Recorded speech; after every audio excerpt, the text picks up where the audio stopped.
So today, our first text is from the book of Proverbs, from the 2nd chapter, and it has this to say: "My child, listen to what I say and treasure my commands. Tune your ears to wisdom and concentrate on understanding. Cry out for insight and ask for understanding. Search for them as you would silver. Seek them like hidden treasures. Then you will understand what it means to honor the Lord, and you will gain knowledge of God, for the Lord grants wisdom. From his mouth come knowledge and understanding. He grants a treasure of common sense to the honest. He is a shield to those who walk with integrity. He guards the paths of the just and protects those who are faithful to him. Then you will understand what is right, just, and fair, and you will find the right way to go. For wisdom will enter your heart, and knowledge will fill you with joy. Wise choices will watch over you, and understanding will keep you safe." And then from Romans chapter 6.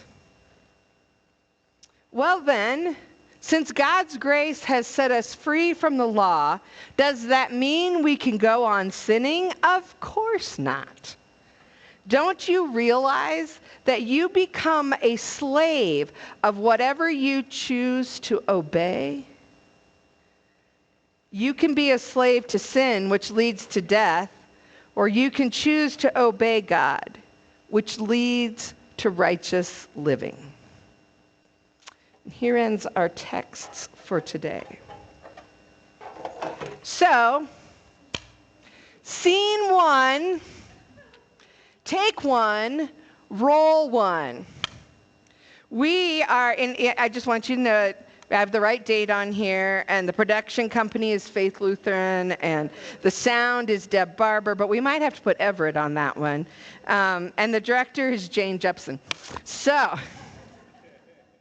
movies. We love a good movie, don't we? Now, what defines a good movie is different for us, for different people, and I get that. Like, I personally do not like to watch anything that is going to make me question what is under my bed, in my closet, or outside my window.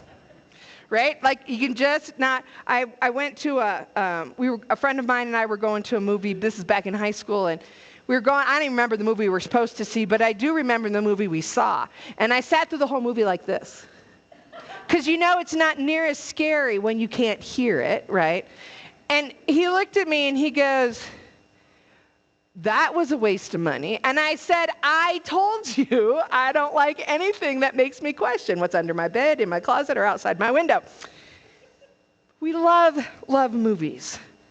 Whether it is to see life or escape it, to travel to new worlds or back to old ones, whether we like to laugh or cry or be scared, movies are something that we love. And movies can do more than just entertain us. They can teach us important lessons for life, I think, if we pay attention.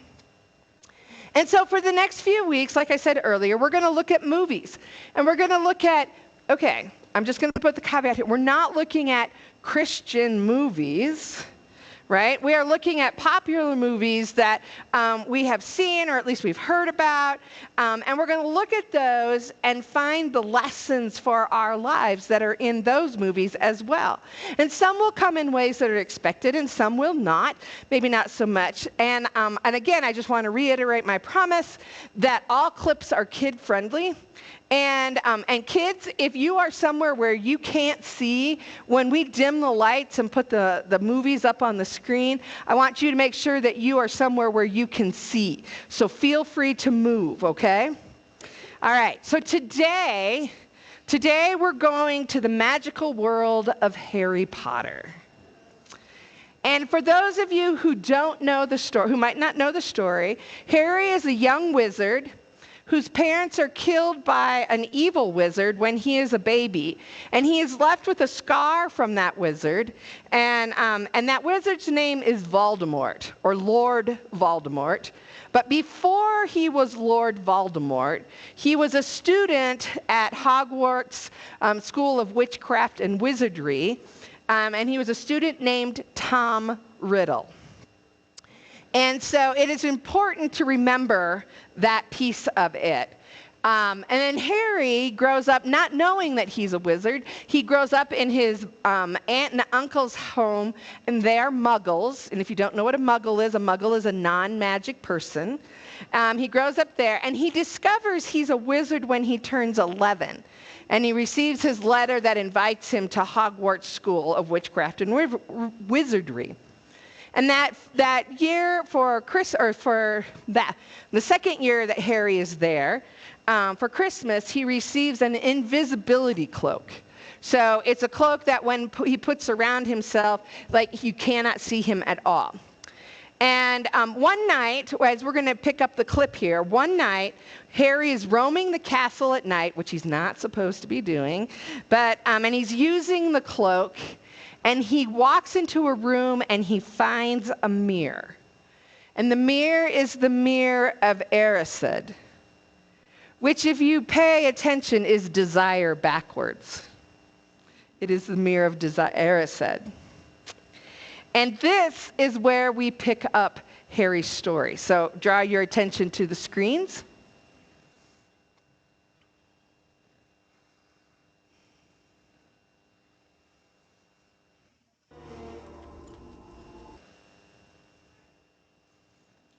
No worries.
Back again, Harry?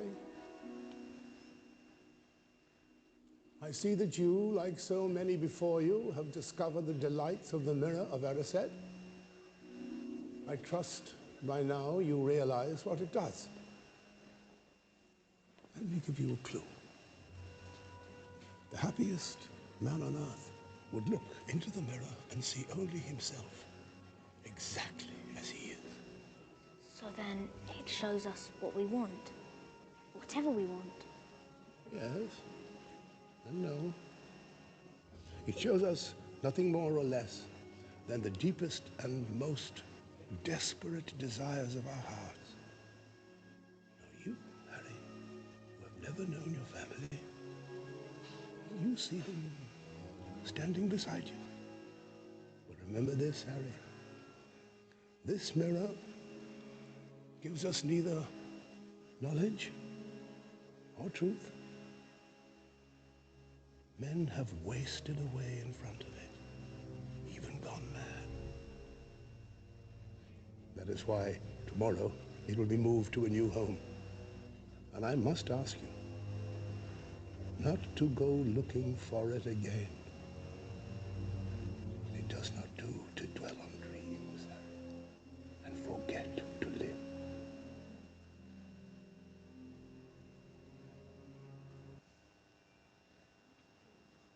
It does not do to dwell on dreams and forget to live.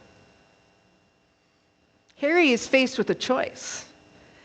Now, he can either choose to ignore the advice of Dumbledore, that's who the older man was, he's the headmaster of the school.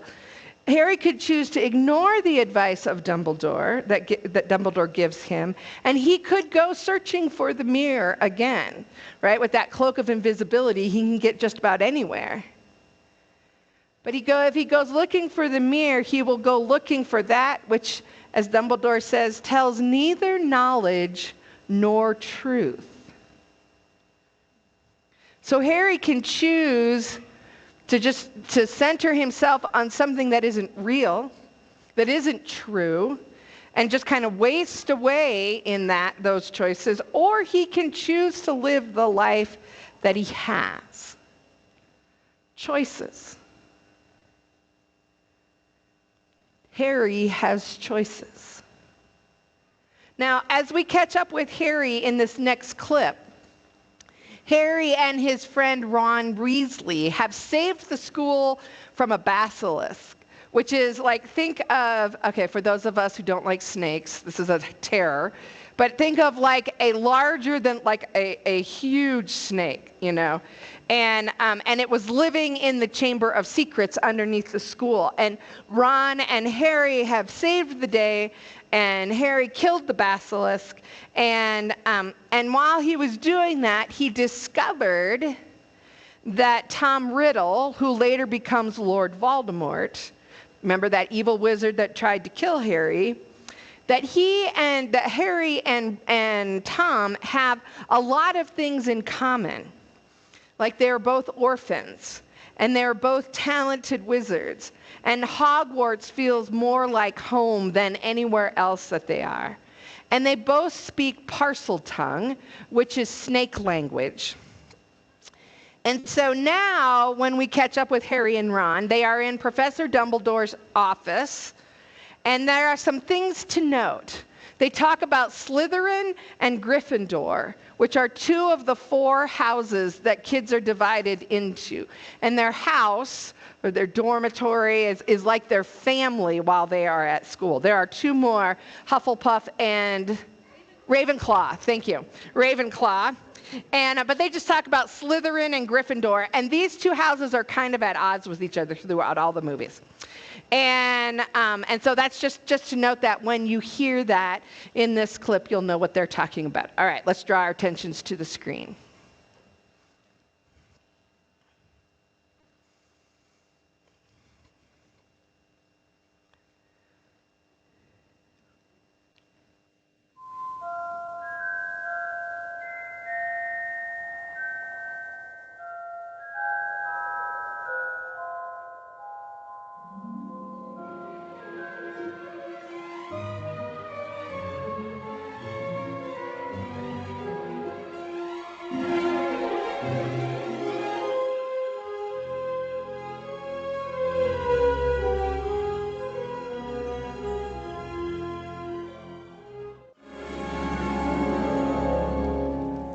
You both realize, of course, that in the past few hours, you have broken perhaps a dozen school rules.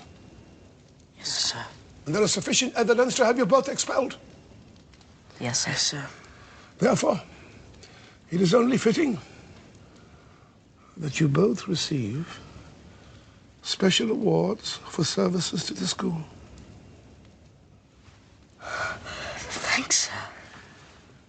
And now, Mr. Weasley, if you would, have an owl deliver these release papers to Azkaban. I believe we want our gamekeeper back. Harry, first, I want to thank you, Harry. You must have shown me real loyalty down in the chamber. Nothing but that could have called Fawkes to you. And, second, I sense that something is troubling you. Am I right, Harry? It's just... You see, sir, I couldn't help but notice certain things, certain similarities between Tom Riddle and me. I see. Well, you can speak parcel tongue, Harry. Why? Because Lord Voldemort can speak parcel tongue. If I'm not mistaken, Harry, he transferred some of his powers to you the night he gave you that scar. Voldemort transferred some of his powers to me. Not intentionally, but yes. So the Sorting Hat was right. I should be in Slytherin. It's true, Harry. You possess many of the qualities that Voldemort himself prizes. Determination, resourcefulness, and if I may say so, a certain disregard for the rules. Why then did the Sorting Hat place you in Gryffindor? Because I asked it to. Exactly, Harry, exactly. Which makes you different from Voldemort. It is not our abilities that show what we truly are. It is our choices. If you want proof why you belong in Gryffindor, then I suggest you look more closely at this. Be careful.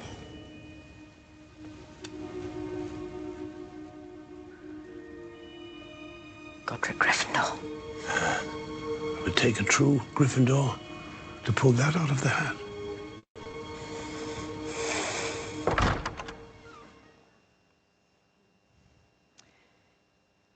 It is not our abilities that show what we truly are. It is our choices.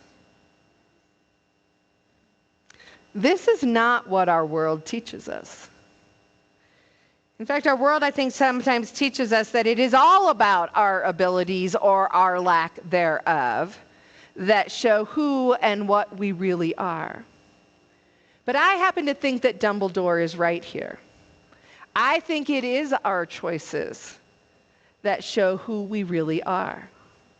For instance, those of you who are kids, like you're going to be like, okay, just imagine that your mom and dad might have said to you, don't eat anything, we're going to have supper soon. Have you ever heard that from your moms and dads? Yeah, like don't have a snack right now because we're going to eat supper soon, right? And then they walk away and you might like go into the pantry or the cupboard and there's some Oreos right there. And are they really going to know if you take just one? Yes. Yes. I used to snitch chocolate chips out of the bag. I swore my mom never knew because, of course, why would she notice that a full bag of chocolate chips now had half a bag? But kids, like we're faced with those kind of decisions, right? If our parents tell us to do something and then we don't, and then we do that very thing that they tell us not to do, what choice are we making? Do you fib and say no if they ask you? Do you say, well, yeah, I know you told me not to, but I did it anyway? It's a choice. Or for youth that are here today, You're in school and you find a way or are made aware of a way to cheat on a test. Do you? Or do you not? It is a choice. Adults, do we choose the easy way, the way that fits in the path of least resistance? Or do we choose the right way? These are all choices, and for all of us, there is constantly, as followers of Jesus, there is this choice. If we say we want a deeper relationship with Jesus, are we making the choices that make Jesus a priority? It is not our abilities that show who we really are. It is our choices. Our choices define who we are. In the Romans text that I just read for us a little bit ago, says this: don't you realize that you become the slave of whatever you choose to obey? Think about that. We become the slaves of whatever we choose to obey. Whether that's what the world tells us, or that's what the TV tells us, or that's what a boss tells us, or a teacher, or a coach. Whatever we choose to obey, whatever we choose to follow, that we become a slave of that. It defines who we are. And so I think our question for today is this: what choices are we making? What choices are you making? Am I making? Are they choices that bring us joy and life? Or are they choices that bring us sorrow and angst and fear? I don't have the answer for you today, because I think only you, each one of us individually, know the answer to that question.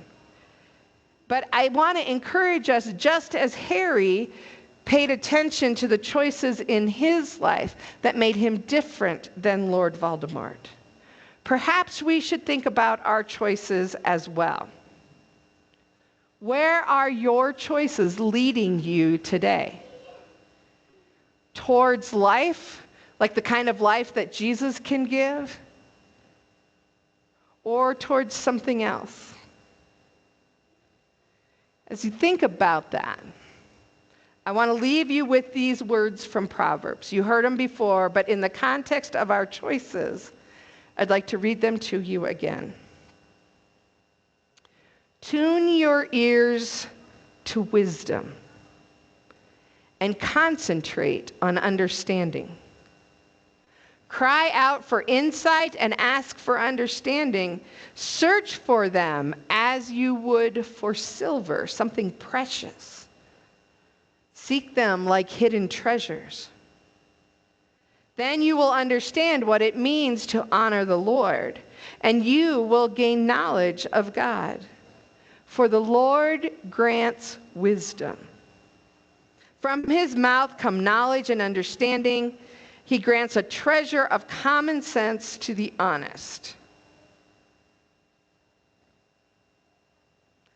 The Lord grants wisdom. Our choices, right? They can make us wise. It goes on. He grants a treasure of common sense to the honest. He is a shield to those who walk with integrity. Who are we when no one is looking? What choices do we make? He guards the paths of the just and protects those who are faithful to him. Then, when we are faithful to him, then you will understand what is right and just and fair. And you will find the right way to go. Words of wisdom from Proverbs that are as true for us today as when they were written. And so again, I ask you, what choices are you making today? And are they choices that bring life or not? Will you pray with me, please?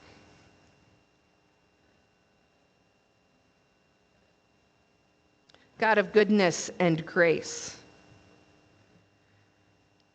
Sometimes I think we feel like the choices we make, either one, don't really matter, or we don't really have a choice.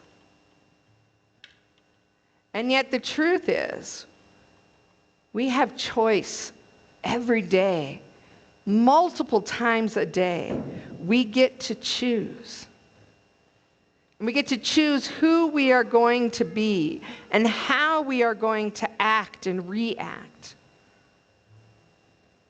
So, Holy Spirit, I pray that you would give us each that power of wisdom and understanding. That we would understand that we do have the power to make choices in our lives. And what we choose, or what we choose by not choosing, impacts not only our own lives, but the lives of those around us. So, Lord, as Joshua stood at the edge of the promised land in the Old Testament, and he faced the children of Israel and asked them, who would they serve? Lord, I pray that we would choose what Joshua chose, and that we would choose to serve the Lord. For it is there that our choices bring life and grace and forgiveness and hope. I pray this in your name and in your power. Amen.